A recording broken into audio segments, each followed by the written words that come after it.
अन्नाद् भवन्ति भूतानि पर्जन्याद् अन्नसम्भवः यज्ञाद् भवति पर्जन्यो यज्ञः कर्म समुद्भवः अन्नाद् वै प्रजाः प्रजायन्ते याः काश्चित् पृथिवीं सृताः अथो अन्नेनैव जीवन्ति अथैनदपि यन्तततः अन्नं हि भूतानां ज्येष्ठम् तस्मात् सर्वौषधिमुच्यते अन्नाद् भूतानि जायन्ते जाता अन्नेन वर्धन्ते अन्नं वै प्राणाः तद्ब्रह्मम् अन्नं न परिचक्षित तद्ब्रह्मम् अन्नं न निन्द्यत् तद्व्रतम् अन्नं बहुकुर्वित तद्व्रतम्.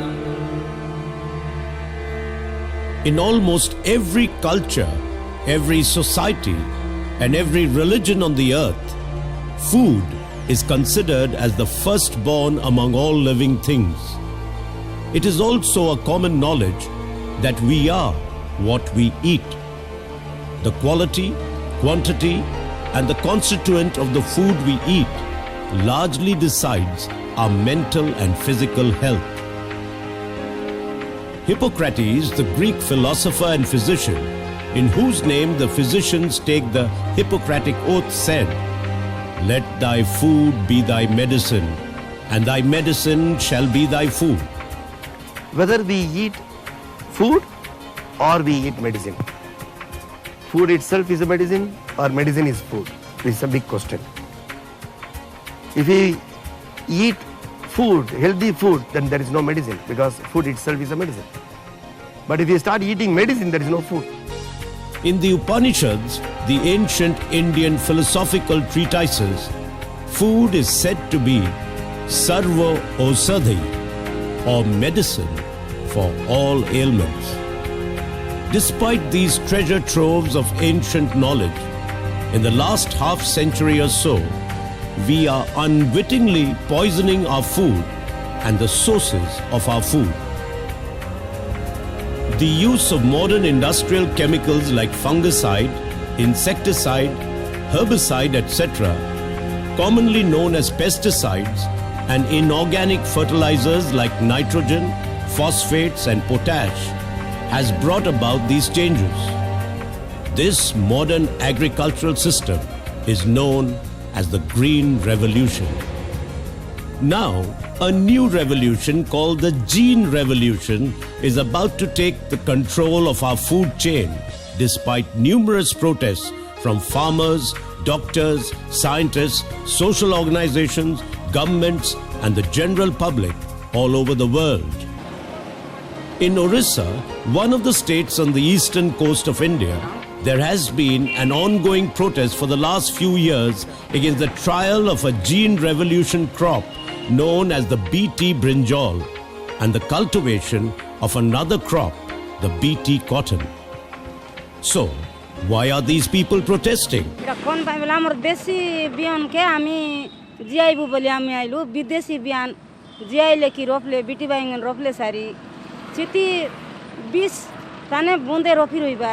সেটা আমার দিও ভিতরে ফুলে আমি রোগ বাত হইলে মরি যাবি বলি চিটা ফাইকে আমি বন্ধ করবা খাইলু সরকারকে কইবা আমি মন্ত্রী লাগে ফোন জানাইবু আমি বিটি বাইঙ্গন বিদেশি বিয়ান দান আমি বন্ধ করব আমকে দেশি বিয়ান লোড়া আমকে দেশি বাইঙ্গন আমি লোড়া আমি দেশি লোক আদিবাসী লোক আমি চিটা খাইলে আমার দিয়ে দিরছি আমি গা গড়ি পুষ্টি হইব বলি আমি কই মাহিক কোম্পানির বিহনকু আম দেশকু প্রবেশ করন্তু নাহি সে বিহন আসলে আম দেশিয়া বিহন আম হজিଯିব আমার পূর্বর কৌশল হজিଯିব সেপাই আজ আমি উত্তোলন করুছু ওড়িশা নারী সমাজ যে আম সেই যে আগর বিহন লা আম দেশিয়া বিহন দেশিয়া কৌশল আমি পুଣି আম পাখরে ফেরাই আনিবা আম ছুয়া পিলা মানে বি শিখি পারিবে সেমানে বি যুগ যুগ ধরি আমার পিলা ছুয়া মানে বি সেটা খাই পারিবে বঞ্চি পারিবে. Earlier, Orissa Nari Samaj and Secrets of GMO village ushered a mass movement in Orissa to ban BT brinjal, which is very, very dangerous for the health, and it will affect the biodiversity of Orissa, which is the center of biodiversity. But with many protests all over the Orissa, in many blocks, the Minister for Agriculture almost banned and made a record in the State Assembly that it will be banned. But again, Monsanto's backdoor entry proved that OEAT is having now a trial, BT brinjal trial in their campus. So this is the last battle again. To ensure the consumers' movement this time, so that the consumers have the right to know what is about their own health. And if they consume, what happens? Actually, BT brinjal, the recent French scientists have proved they are tested with the cow, they are tested with the mice. Everywhere it is proving it has a health hazard. Apart from that, we have 400 varieties of indigenous seeds, and indigenous seeds will be wiped out, and we will be depending on only BT brinjal, and we will be also will have to purchase seeds from Monsanto. Ultimately, the farmers are going to pay the price for it, and the consumers will have to pay the price economically. Even health-wise, also they may have to get the cancer even. Well, the health minister has expressed his reservations over the introduction of BT brinjal, or genetically modified eggplant, into the country. The vegetable is ready to be introduced in the Indian market, but scientists are still divided over the health risk that genetically altered food can pose. NDTV's Siddharth Pandey investigates. The battle for brinjal. Activists protesting against the commercial farming of genetically modified brinjal. They say independent studies have shown that BT brinjal may be a health hazard. The health minister too is cautious. And we don't want Indian people to go through the health problem. On health point of view, we're saying that all these GM foods, whether the primary or the processed food, should be tested here in India. There are lots of differences between normal and BT brinjal that are significant, but that Mahiko has dismissed them.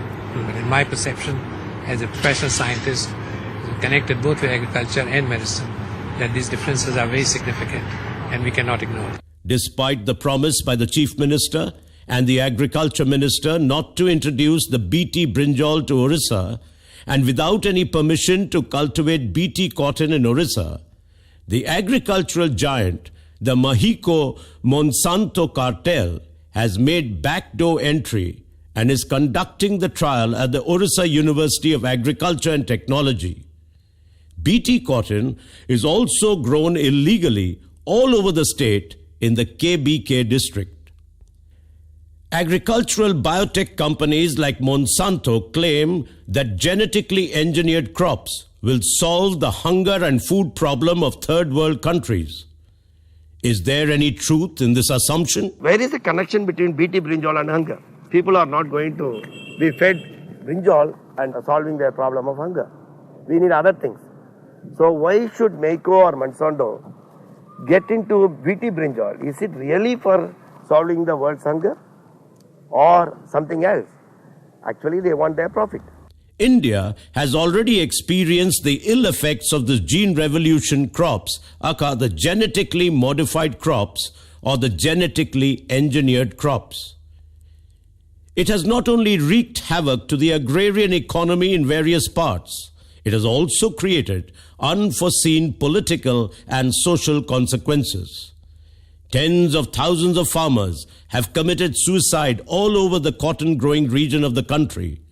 It has also brought down the NDA government against the predictions of the political pundits and against cliches of India shining. Till 2004 May,